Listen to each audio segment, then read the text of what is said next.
With so many people working from home and kicking their uncomfortable shoes to the curb, you'd think people would have less foot-related issues. Well, my next guest says actually the opposite is true. Please welcome foot fixer to the stars, Liza Egbogah. Liza, since people are primarily sitting at home, have you seen these foot-related issues in your practice, more or less? Surprisingly, I've actually seen more issues. So I have my patients reporting more foot pain or re-aggravation of foot injuries that they had before the pandemic. But also plantar fasciitis, which is when you have inflammation of the thick connective tissue at the bottom of the foot.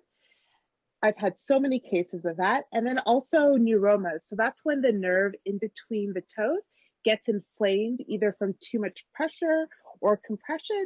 And then also people who have arthritis in their foot have been reporting inflammation and pain from that as well. But Liza, this is so counterintuitive. I mean, people are at home, they are sitting around a lot. They're sitting at their computer on Zoom, or they're sitting on the couch watching, streaming services.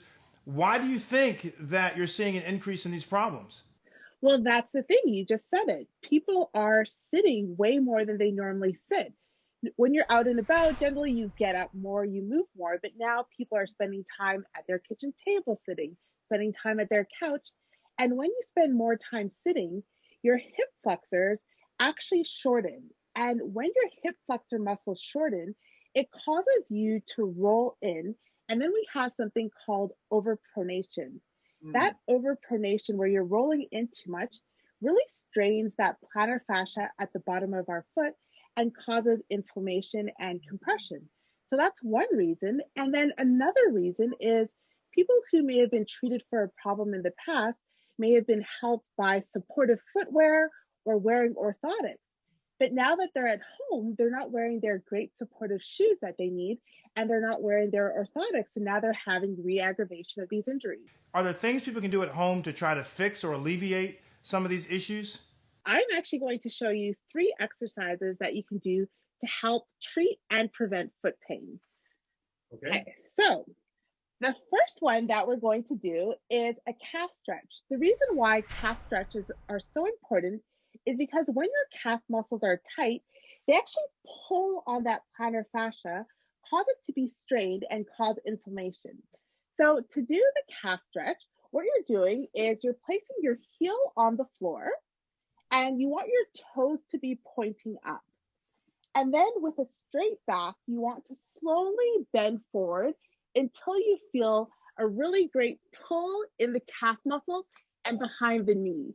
If you have really tight hamstring muscles, you might feel it there first, but hold it for 10 to 20 seconds and then slowly come up, and make sure you do it on both sides. And you want to do that about 3 times a day.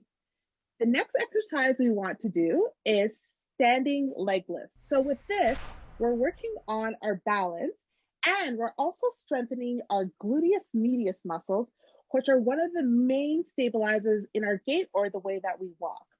So to do this, you can have your hands on your hips, or you can have them out straight, wherever feels comfortable. And then you want to slowly lift your leg up to a count of 3, and then slowly back down. Now, when you're bringing your leg up, you should feel these glute muscles working, but then you're also balancing on one of the foot. So by balancing on one of the feet, what you're doing is you're helping to strengthen those muscles in your feet that help to support you. And your third one? Okay, so the last exercise are heel raises. So the great thing about heel raises is they really strengthen the muscles in your foot. So you'll find that you have natural arch supports that you're building up. And again, it challenges your balance as well. For this one, if you have trouble with balance, you can use something for support. Otherwise, you want to go up for 5 seconds. You're on the balls of your feet and then down. And I'm just going to go to the side so that you can see my heels raising. So we go up for 5 seconds and then down for 5 seconds. And then up for 5 seconds and down for 5 seconds. And then really what the goal is at the top is to balance on the balls of your feet.